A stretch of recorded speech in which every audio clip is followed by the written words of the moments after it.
Ever since we opened that big door from the tutorial dungeon, which instantly blasted us in the face by almost blinding light of green, orange, and gold colors that shined and glistened from the plains of Limgrave and the erdtree that looked like a huge mushroom cloud in the distance. And that's exactly what it was, a nuke of excitement and wonder exploding in our very brains.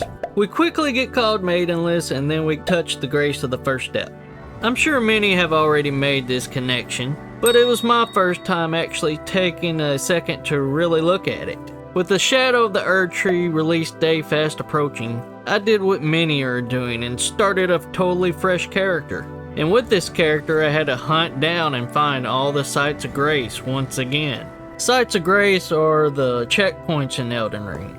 These special locations feature a luminous remnant of grace, enshrined by a small stump of roots and allow a moment of respite in the lands between.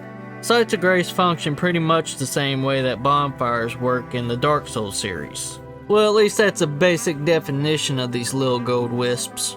But upon closer inspection, something I just noticed myself a few days ago while resting at one, they look suspiciously similar to humanity from Dark Souls. What are you doing, Miyazaki? You giving us a pretty little Easter egg here? Or is it something else entirely? Is it all connected? Did Dark Souls 3 happen before the Elden Ring? Is it in the same universe? I don't know. All this lore is really confusing. Humanity is a restorative item in Dark Souls, a rare tiny black sprite found on corpses. Using this item turns your undead form back into human form, while also restoring a large chunk of health. But little is known about its true nature. A humanity is a fragment of the original Dark Soul found by the furtive pygmy within the first flame. All humans are made human by a fragment of the Dark Soul, known as their humanity, which looks like a black sprite with a blank face and white eyes. They are present in every human form from birth, and the presence of such soul within a person is what separates them from the monsters that inhabit the Dark Souls world. This fact implies that humans are the only existing beings that possesses two souls. One, the white soul, is the essence of life, as it is the energy of the first flame.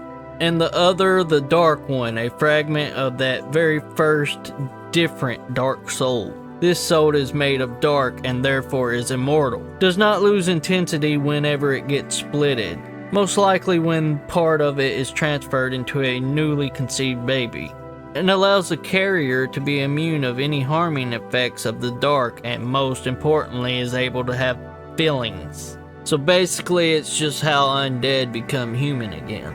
In Dark Souls 2 they had something similar called a human effigy. Just like in the original Dark Souls, you use this item like a humanity to reverse hollowing, and it allows you to do cooperation with friends and get invaded. It restores the player back into human form, allowing its health bar to recover up to its maximum value, and allowing the player to see and interact with summon signs. Burning the human effigy at bonfires temporarily decreases the player's world priority in the invasion selection process, and disables the ability to summon players except for NPCs. Yes, indeed. In Dark Souls 3 they had Embers, which was basically a humanity on fire. And the description reads, "No one kindled can ever truly claim the embers that burn within a champion's bosom," which is precisely what makes their yearning for warmth so keen. Gain the strength of flame and increase max HP until death. With the strength of fire, the summoning signs of Enkindle become visible, and seekers of embers can be summoned to join cooperation. But beware, the embers may also attract invaders. So basically it's just like the human effigies, it gives you a boost in health and allows you to see summon signs and get invaded. In Dark Souls 3 The Ring City, there was a particular place in a swampy area where you could actually use a young white branch, which was basically a mimicville, that could turn you into an object to blend in with your environment. But using the young white branch in this specific area, it gave you a chance to turn into a humanity, which was very out of place. If someone hunting you could not see that, then they were practically blind. I think it was a really cool Easter egg that Miyazaki added to the game, to pay kind of a homage to the first Dark Souls. This being the third installment that would be the ending for the Souls series as a whole. I thought it was a really nice touch, and it was really cool being able to be a humanity, just floating around the swamp. And it looked really cool to twirl around, when you were not getting eaten by bug people.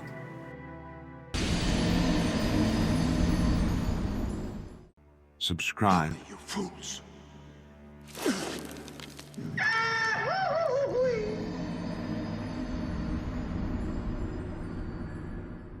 Before the Greater Will arrived in the lands between, the fire giants lived there and worshipped the fell god, a one-eyed god of fire. The fire giants were huge and could destroy anything that opposed them.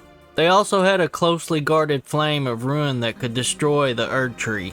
The defeat of the fire giants marked the beginning of the age of the erdtree. Queen Merica, who was chosen by the Greater Will to be its leading influence on the world, swept away all who opposed her new order, including the fire giants.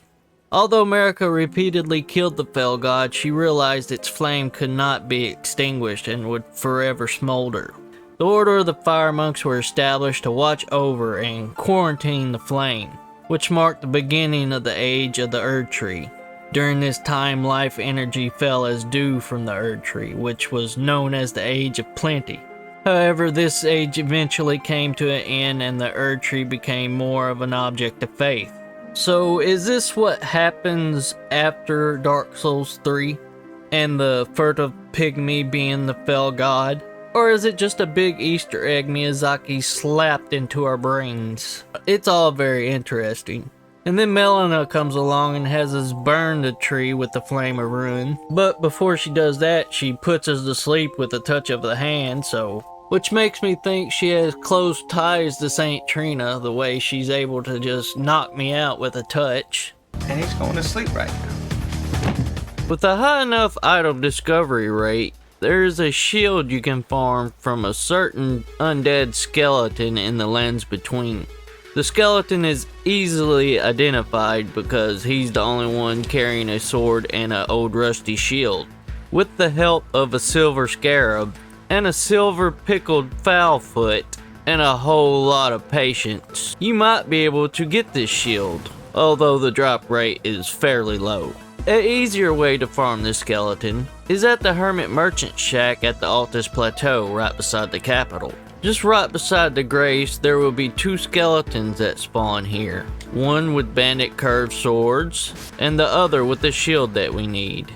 So after an hour or two of diligently murdering two skeletons, and have them go full poltergeist on your ass, you might get lucky enough to get this shield. It's an old rusted shield depicting a city with a sun behind it. And the description reads, Shield of Honor, depicting a shield crowned by the sun. It has seen better days. Much like the wear upon the shield, the set of the sun is long faded away. Could this be Anor Londo? Possibly. Another connection to Dark Souls, or is it just another Easter egg? So is this just a big Easter egg that Miyazaki likes to add into the games to connect them all, or is it really all connected? Could the Age of Fire and Elden Ring be in the same universe that Dark Souls is in, or is it all connected as one big world? Like in the Dark Souls series, each part is a time period. And the Age of Fire, if it is connected, it would be the time period that came after Dark Souls 3. And the fell god could possibly be the fertile pygmy. Or it could be the witch that summoned great firestorms. There's a lot of reading in between the lines, and I don't know, all this lore is really confusing to me. But it's very interesting. And maybe the Graces are just another form of humanity, just given a different name. And given a different purpose, obviously. Tell me what you think in the comments below. If you like this video, please like and subscribe. It really helps me out. And until next time, have fun, my dudes. Did you enjoy this video? Consider subscribing to the main channel at mr.nobody Elden Souls where it's more focused on invading, or the second channel at Nobody Elden Things where its focus is on helping and will be the main hub for invading for dummies. Subscribe to both and I promise you will not be disappointed. Thank you for watching, my tarnished, and we will see you next time. Like and subscribe or I'll deathblight you in your sleep. This message has been approved by the Mayor of Froggytown.